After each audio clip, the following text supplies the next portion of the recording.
I remember the day I said it, but I didn't realize how much weight my words would carry. It was a light-hearted comment, meant to poke fun at the reality we often ignore: life is fragile. David was sprawled across the couch, half watching a game, half dozing, as usual. He had that slouched, comfortable way of sitting, the kind that comes from years of being with someone and not needing to impress them anymore. I'd been thinking about how old we were getting. Time was passing in such strange ways, slipping between our fingers like sand. I didn't mean to bring it up in such an offhand manner, but it just came out. "If you pass away," I said, my voice light, "I'll be remarried within a year." David raised an eyebrow but didn't take his eyes off the TV. "Is that so?" he replied, a grin playing at the corner of his mouth. I shrugged, leaning back in my chair. I'm not going to sit around and wait for someone to sweep me off my feet. I'll get back out there. I'm still young enough for it. He laughed, a deep, warm sound that always made me feel safe. "Well, I hope you don't pick someone like me. You deserve better." He didn't say it with any real seriousness, but I could hear a small hint of something in his voice. Maybe a hint of jealousy. Maybe concern. But mostly, I think, he was just amused. I chuckled. "I'll try to avoid another you, don't worry." But as the words left my mouth, something inside me shifted. Maybe it was the tone in his voice. Or maybe it was just the reminder that we were both getting older. Our relationship, once brimming with passion, had settled into a comfortable routine. A quiet routine, with dinners at the same time, weekends spent doing the same things, and nights where we could barely stay awake long enough to watch a full movie. We loved each other, of course, but somewhere along the way, the spark had dimmed. I didn't think much about the comment after that. It was just a joke, a playful exchange that we'd forget by the next morning. But a few months later, I would regret those words.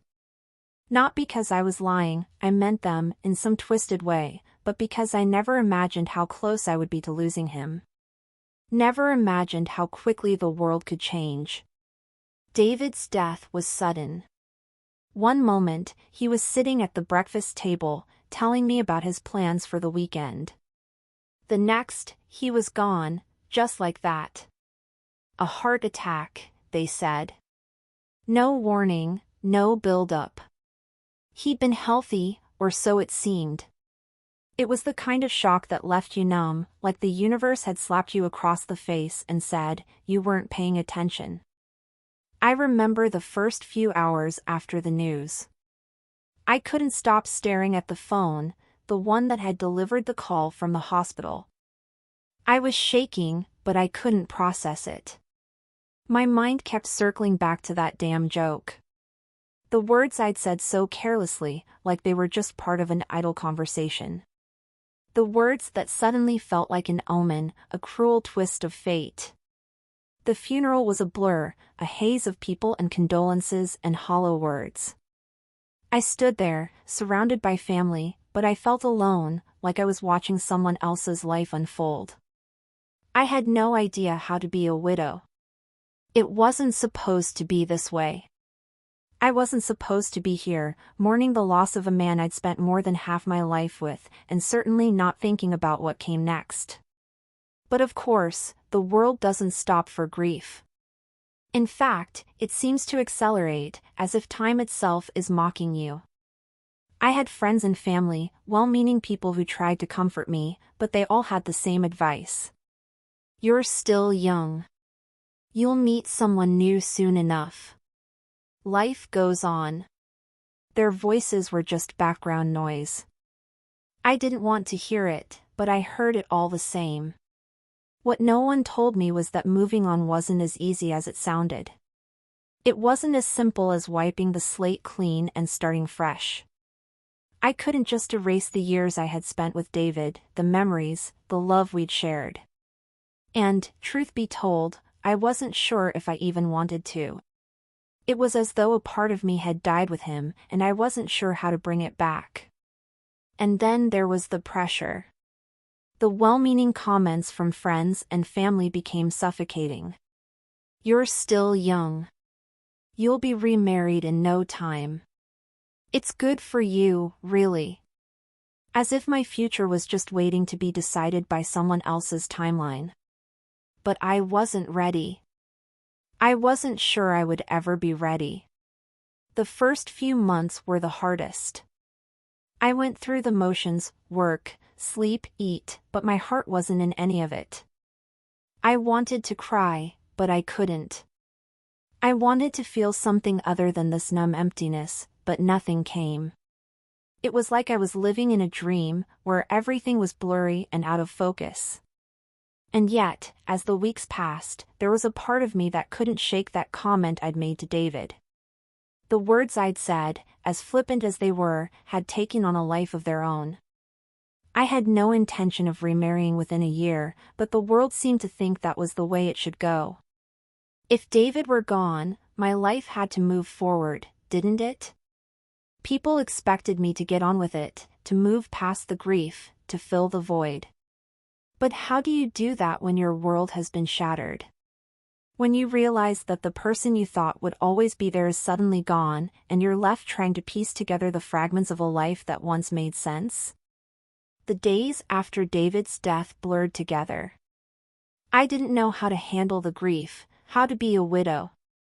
It felt like I was playing a part in someone else's life. I couldn't bring myself to throw away his things, but I couldn't bear to look at them either. His favorite chair, the one he always sank into after a long day, now stood abandoned, as if mocking me with the empty space it left behind. The house was too quiet, too still, and no matter how hard I tried, I couldn't fill the silence. His clothes were still in the closet, his toothbrush still in the bathroom. I'd catch a glimpse of them, and it felt like a punch to the gut. The reality of it hit me in waves. Sometimes it would feel like a fleeting thought, and other times it would hit me like a storm, tearing through my mind, drowning me in memories. There was no escaping it, no moment of peace. Every corner of our home, every object, carried a memory of him. The first time I had to leave the house after his death, I remember the overwhelming sensation of not knowing how to be in the world without him. It was as though I had forgotten how to exist outside of the role I had played as David's wife. I found myself standing at the door, hesitating, unable to gather the courage to step into a world that felt foreign. The funeral was a blur of faces and whispered words. People I hadn't spoken to in years came to offer their condolences, but their words felt hollow. It was as if I was trapped in this glass bubble, watching everything unfold around me but unable to truly engage. I appreciated their sympathy, but it did little to ease the emptiness I felt inside. Time passed, and slowly, the messages and calls from friends and family began to fade. They had their own lives to get back to, their own schedules. I could feel the shift, the moment when they assumed I was fine again. After all, life had to go on, didn't it? One afternoon, my best friend, Linda, called. I hadn't spoken to her in a few days, and I could tell by the tone of her voice that she was concerned. "How are you holding up?" she asked. I was sitting on the couch, staring at the same blank spot on the wall where I'd spent hours over the past few days. "I'm managing," I replied, though the words felt strange, like they didn't belong to me. I wasn't managing. I was just existing. "You know," Linda continued, "I've been thinking about you a lot. Maybe it's time you start thinking about what comes next. You're young. You can't just sit around. You've got so much life left to live." I was quiet for a moment, the weight of her words sinking in. I hadn't wanted to think about it, about moving on. But in the back of my mind, I couldn't deny the truth. Everyone was right. Time would keep moving forward, whether I was ready for it or not. The world didn't stop for grief. It didn't pause for me to catch my breath. "I don't know, Linda," I finally said, my voice barely a whisper. I don't know if I'm ready for that. Linda didn't respond immediately, but I could hear the wheels turning in her head. Listen, I get it. It's not easy. But you can't stay stuck. Maybe it's time to get back out there, start dating again. The thought of it made my stomach churn. Dating? Already? It felt wrong. It felt impossible. But Linda wouldn't let it go. She promised she'd help me, that we'd go out and meet new people, that it wouldn't be as difficult as I imagined. I wasn't sure if I was ready, but the idea of staying in the stagnant, limbo-like state forever terrified me more. So, I reluctantly agreed. We set a date, a week later, to go to a bar she frequented. She assured me it would be a casual night, just a few drinks, no pressure. But even the thought of it made me nervous. What was I supposed to do? How was I supposed to be me again when I didn't even know who I was without David? The night arrived, and I found myself standing in front of the mirror, staring at my reflection, trying to remember what it felt like to look good. I had put on a dress, something I used to wear when we'd go out to dinner, but it felt foreign on me now. I wasn't the same woman I had been. When I walked into the bar, Linda spotted me immediately. She grinned and waved, clearly excited. "You look great," she said, pulling me into a hug. "See? I told you it wouldn't be so bad." I smiled weakly, but inside, I felt like a fraud. Who was I fooling? We sat at a table near the back, the dim lighting of the bar casting shadows over our faces. Linda was chatting away, telling me about her latest dating adventures, while I absent-mindedly stirred my drink, barely listening. The noise of the crowd, the clinking of glasses, the laughter, it all felt so distant, so out of place. I felt like an outsider, watching life go on around me. Linda's voice broke through my haze. "Hey, there's someone I want you to meet." I turned to see a man walking toward our table. He was tall, wearing a suit that looked a little too sharp for a place like this. His hair was neatly combed, and his smile was easy and confident. "This is Jason," Linda said, her eyes gleaming. "He's one of my coworkers. He's single and looking." Jason extended his hand with a grin. "Nice to meet you, Emma. Linda's told me a lot about you." I shook his hand, but it felt like the world was moving in slow motion. I was here, physically, but my mind was somewhere else, stuck in a past that refused to let go. "So," Jason said, sitting down beside me. "Tell me about yourself." I stared at him for a moment, unsure of what to say. My mind felt foggy. How do you tell a stranger about yourself when you're still learning who you are? "I'm just getting through things," I said, my voice sounding flat even to my own ears. Jason seemed to pick up on the hesitation, his smile faltering slightly.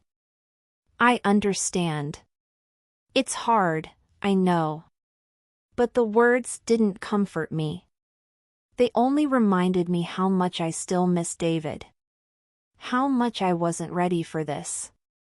I was supposed to be moving on, but I hadn't even started to heal. The days that followed that night at the bar felt like I was walking through a haze. I couldn't shake the feeling that I was pretending to be someone I wasn't, that the life I was trying to piece together didn't fit with who I truly was. The date with Jason had ended awkwardly, and despite Linda's enthusiasm, I couldn't bring myself to follow through. I knew I wasn't ready, no matter how much I tried to convince myself otherwise. It wasn't that Jason wasn't nice. He was. In fact, he was charming and attentive, everything you'd want in a man. But when he looked at me, I saw nothing but pity in his eyes, as if he could tell that I wasn't fully there, that I was still stuck in the past. I wasn't sure if it was his gaze or my own insecurities that made it feel so wrong, but I couldn't deny that I wasn't ready to move on. I had lost a part of myself with David, and no one could fill that void, not yet, at least. Linda kept pushing me to go out with other people. She was convinced that if I just kept trying, I'd find someone who would help me move forward, someone who would fill the space David had left behind. But the truth was, I wasn't looking for someone to replace David. I wasn't even sure if I could ever love anyone the way I had loved him. One afternoon, a few weeks after that ill-fated date, I found myself sitting in the living room, staring at the framed photo of David that had always been on the mantelpiece. It was a picture from our honeymoon, taken years ago on a beach in Hawaii. We looked so happy, so carefree, a younger version of ourselves that now felt so distant. I reached out and gently ran my fingers over the glass, almost as if I could reach back in time and touch the person I had been before everything changed. The grief had settled into something quieter now. It wasn't the sharp, immediate pain that had consumed me in the first few days after his death, but it was just as persistent. It lingered, heavy and constant, like a dark cloud hanging over me, and no matter how many distractions I tried to create, it never fully went away. I still didn't know how to be alone. I hadn't learned how to live in this new version of my life, where David no longer existed. I hadn't gone back to work, at least not full-time. The thought of facing the world without him felt overwhelming. I had been so used to sharing everything with him, even the smallest details of my day, that now it felt like there was an emptiness in every conversation I had with anyone else. The world had become a little quieter, a little colder. And yet, life continued, as it always does. Friends would stop by occasionally, bringing dinner or dropping off flowers. I appreciated the gesture, but it never felt like enough. I still missed David in ways I couldn't explain. The small things, the familiar routines. I missed the way he would laugh when he told stories, the way he'd always make coffee in the morning, just the two of us, before the world began to intrude on our day. I missed the touch of his hand on my back when he'd walk by, the way he'd kiss my forehead before leaving for work, as if I needed the reassurance that he would always return. There were days when I thought I could go on, that I could find a way to live again. And then there were days when it all felt too much, too heavy, too impossible to bear.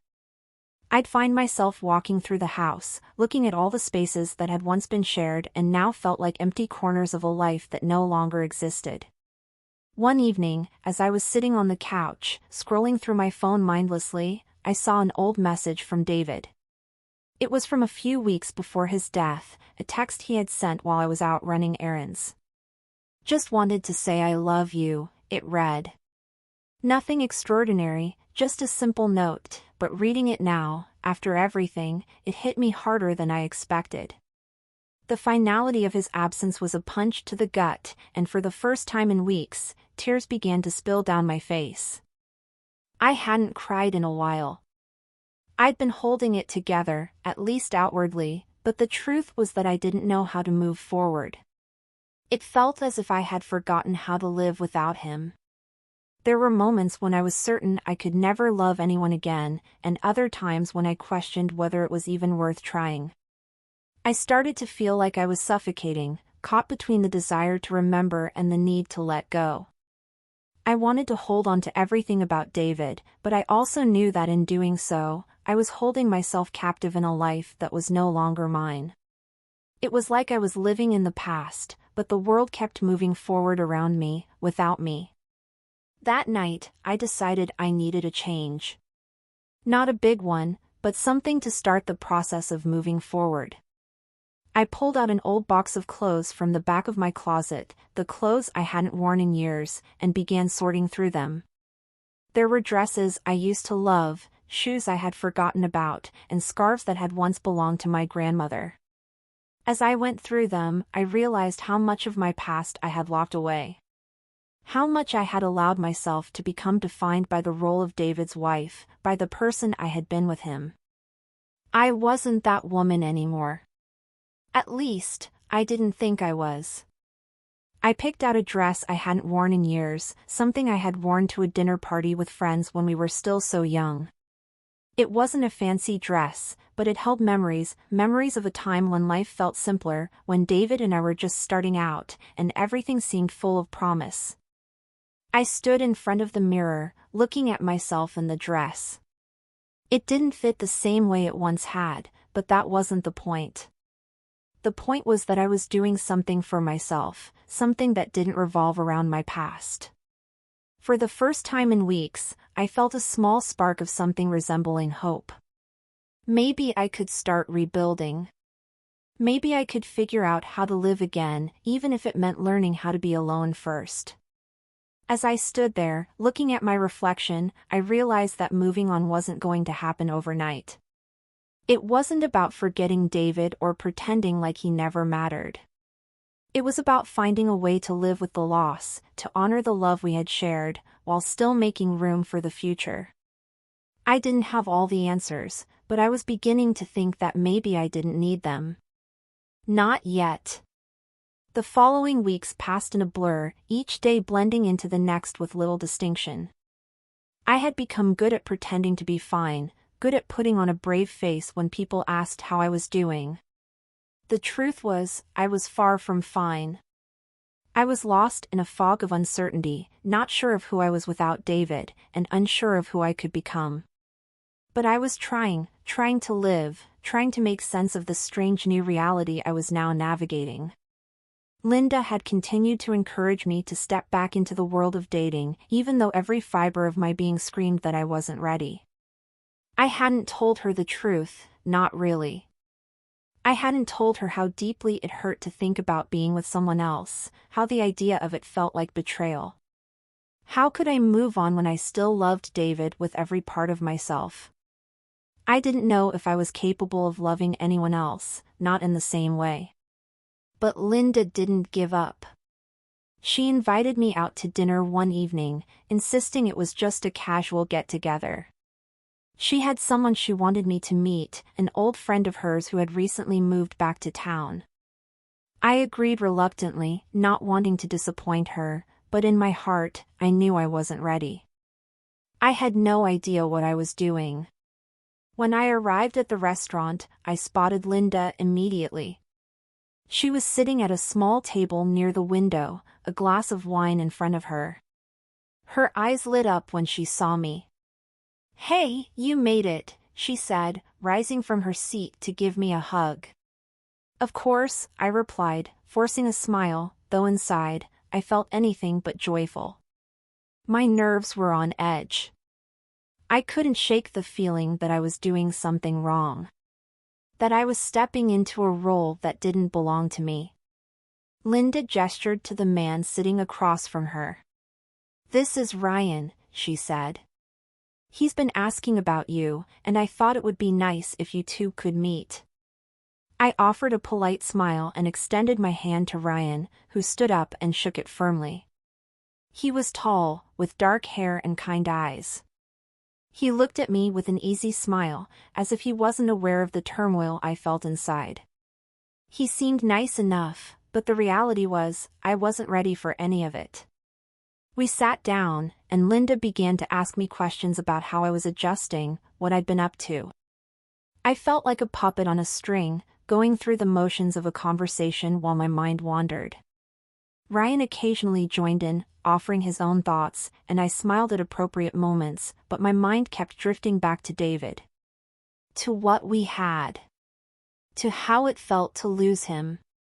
It wasn't until Ryan mentioned something about his own relationship history that I snapped back into the moment. "I've been through my share of heartbreak," he said, his voice calm. "But I've learned that you can't live in the past forever." I froze. The words hit me harder than I expected, and I found myself unable to respond. Was that what I was doing? Was I living in the past? Was that why I couldn't move forward, why I couldn't bring myself to even consider dating? Was I doomed to spend the rest of my life frozen in a moment that had already passed? Linda caught my discomfort and quickly changed the subject, but the damage had been done. I excused myself to the bathroom, needing a moment alone to collect my thoughts. As I stared at my reflection in the mirror, I couldn't help but wonder if Ryan was right. Was I stuck in the past? Or was it simply that moving on wasn't as simple as it sounded? The bathroom door creaked open, and I turned to see Linda standing in the doorway, looking concerned. "Are you okay?" she asked softly. I nodded, though I wasn't sure I was. I don't think I'm ready for this." Linda took a step closer, her voice gentle. "You don't have to do anything you're not ready for. But you can't keep living in this fog, Emma. You can't keep running from what you're feeling." Her words were like a slap to the face. She was right. I had been running from it. From the grief, from the fear of moving on. I had been so scared of letting go of the past that I had built this wall around myself, hoping it would shield me from the pain of losing David. But it didn't. The wall only kept me from healing. "I'm not sure I can ever move on," I whispered, my voice barely audible. "I don't know how." Linda stepped forward and wrapped her arms around me, offering the kind of comfort I hadn't realized I needed. "You don't have to know right now. Just take it one day at a time. You don't have to figure everything out all at once." I leaned into her embrace, feeling the warmth of her friendship. Maybe I didn't need to have it all figured out. Maybe I didn't need to rush. Maybe, for now, it was enough just to be. When we returned to the table, I offered an apologetic smile to Ryan. "I think I should head home," I said. "Thank you for meeting me, though." Ryan nodded understandingly, his smile kind but distant. "Of course. Maybe we can try again some other time." I gave him a polite nod, but I knew in that moment that it wasn't about Ryan. It wasn't about anyone else. It was about me. And I wasn't ready. Not for him. Not for anyone. As I drove home, I thought about Linda's words. Maybe I didn't need to move on right now. Maybe I needed to take a step back and allow myself the space to heal. To mourn. To learn how to live without David, without rushing the process or pretending that I had everything figured out. When I got home, I stood in the living room, looking at the familiar surroundings that had once felt so full of life. Everything was quiet now. Too quiet. And yet, in that silence, I realized something. I wasn't ready to love someone else. But that didn't mean I wouldn't someday. It didn't mean I would always be stuck in this place. I had to believe that. For now, though, it was okay to be where I was. It was okay to be alone. It was okay to take the time I needed to figure it all out. And maybe, just maybe, when the time was right, I would find my way back to living again. But for now, I was enough. And that, in itself, was a small victory.